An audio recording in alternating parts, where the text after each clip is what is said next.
नमस्ते।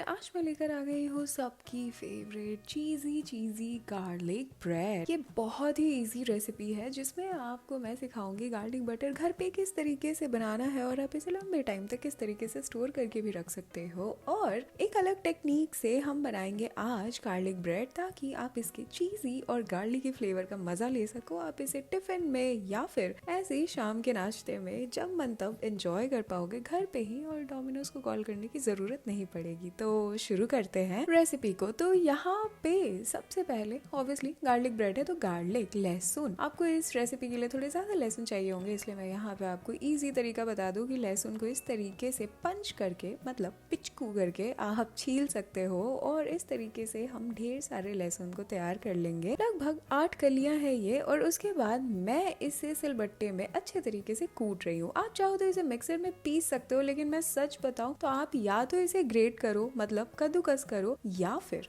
आप इसे इस तरीके से कूट लो। इस तरीके से सबसे अच्छा फ्लेवर आएगा गार्लिक का। बाकी मिक्सर में ठीक है अगर आप आलसी हो तो। अब चलते हैं यहाँ पे बटर को रेडी करने की ओर। तो मैंने यहाँ पे लिया है पिघला हुआ बटर। ये नॉर्मल अमूल मक्खन है। अगर आपके पास घर का बटर है तो आप वो भी यूज कर सकते हो। और फिर उसके बाद मैंने इसमें डाला है चिली फ्लेक्स। अगर आपके पास चिली फ्लेक्स नहीं है तो घर में सूखी हुई लाल मिर्च जो पड़ी हुई होती है उसे आप दरदरा कूट लो या फिर मिक्सर में पीस लो और आपकी चिली फ्लेक्स बिल्कुल तैयार हो जाएंगे। और यहाँ पे फिर मैंने इसमें लहसुन को ऐड कर दिया है, जो मैंने अभी अच्छे तरीके से बारीक पीस लिया था, उसे अच्छे से ऐड कर दिया है मैंने इसमें। और उसके बाद हम इसमें ओरिगेनो डालेंगे, जो कि बहुत ही आसानी से मार्केट में मिल जाता है, या फिर कुछ पैकेट्स तो आप पिज्जा के साथ बचा ही लेते होगे, उसे ऐड कर देना। और इन सारी चीजों को अच्छे तरीके से हमें करना है मिक्स। आप चाहो तो इसमें थोड़ा नमक और डाल सकते हो। मैंने नहीं डाला था क्योंकि मक्खन में ऑलरेडी नमक होता है और जो ओरिगेनो होता है उसमें भी कई बार नमक होता है, तो इस चीज का आप ध्यान रखोगे और तभी आप नमक ऐड करोगे। यहाँ पे मक्खन बिल्कुल तैयार है। अच्छे से मिक्स करने के बाद तो हम इसे फ्रिज में रख देंगे ताकि ये थोड़ा सा सेट हो जाए। वैसे एक चीज का आप ध्यान रखो कि यहाँ पे जैसे ये मेल्टेड है ना, तो आप चाहो तो किसी एयरटाइट कंटेनर में इसे डालकर और उसी में सेट कर लो और डेली के डेली इस्तेमाल करो। जब मन तब आपको गार्लिक ब्रेड या गार्लिक रोटी कुछ भी खाने का मन हो तो आप बना सकते हो इससे। अब यहाँ पे मैंने ले लिया है ब्रेड। ये नॉर्मल गेहूं के आटे का ब्रेड है, ठीक है। और इसके साइड्स को मैं कट कर रही हूँ। अगर आप चाहो तो नॉर्मल व्हाइट ब्रेड भी ले सकते हो, लेकिन मुझे थोड़ा हेल्दी वर्जन खाने का मन था तो इसलिए मैंने यहाँ पे साइड्स को कट कर दिया है। अब यहाँ पे ये बहुत सॉफ्ट बनने वाला है और जो साइड्स होती है ना उनका आप ब्रेड क्रम्स बना सकते हो। बाकी आपकी मर्जी है, आप चाहो तो साइड्स नहीं भी कट कर सकते हो, कोई प्रॉब्लम नहीं है। मैंने ब्रेड क्रम्स बनाए थे। अब यहाँ पे आप देख सकते हो हमारा बटर बिल्कुल तैयार हो गया है, तो इसे अच्छे तरीके से एक बार हम मिक्स कर लेंगे और ये बिल्कुल परफेक्टली रेडी है। जब हम ताजा ताजा बटर बनाते हैं तो सारी चीजें ना नीचे जाके बैठ भी जाती है, इसलिए कांटे की चम्मच की सहायता से इस तरीके से मिक्स करने से बिल्कुल परफेक्ट बटर रेडी हो जाता है और सारी चीजें अच्छे से इसमें मिक्स्ड होती हैं। तो यहाँ पे मैंने एक एल्यूमिनियम फॉइल लिया है। अब हम करेंगे तैयारी शुरू इसे बिल्कुल अच्छे से रेडी करने के लिए। तो यहाँ पे एल्यूमिनियम फॉइल में मैंने ब्रेड के एक स्लाइस को रखा और उसके ऊपर से इस तरीके से अच्छे तरीके से,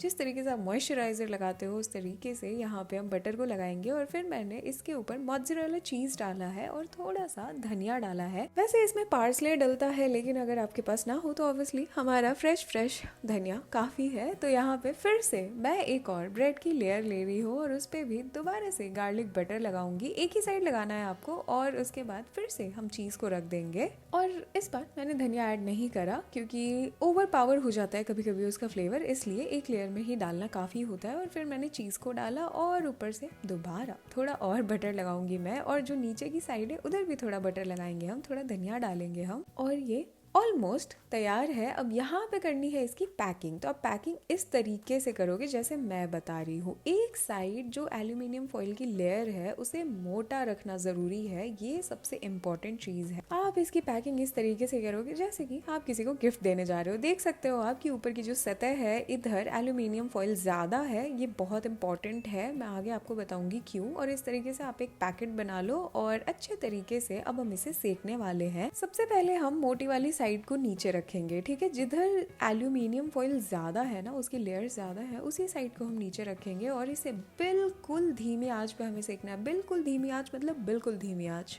ना मध्यम ना तेज, बिल्कुल बिल्कुल धीमी, ठीक है। इस चीज़ का आपको बहुत ध्यान रखना है और थोड़ी देर सेकना है आपको। इधर लगभग 2 से 3 मिनट बहुत होंगे और उसके बाद हम दूसरी साइड को पलट देंगे और उधर भी हम हल्का सा सेकेंगे। यहाँ पे आप एक चीज़ का बहुत ही ज़्यादा ध्यान रखोगे, जो कि है कि आपको इधर सिर्फ और सिर्फ ज़्यादा 30 सेकेंड या फिर 1 मिनट के लिए ही इसे सेकना है, क्योंकि इधर एल्यूमिनियम फॉइल की जो लेयर है वो बहुत ज़्यादा पतली है, तो आपका ब्रेड जो है ना वो नीचे से जल सकता है। तो इसलिए इस साइड पे हम बहुत कम देर के लिए इसे सेकेंगे और इसे निकाल लेंगे हम बाहर।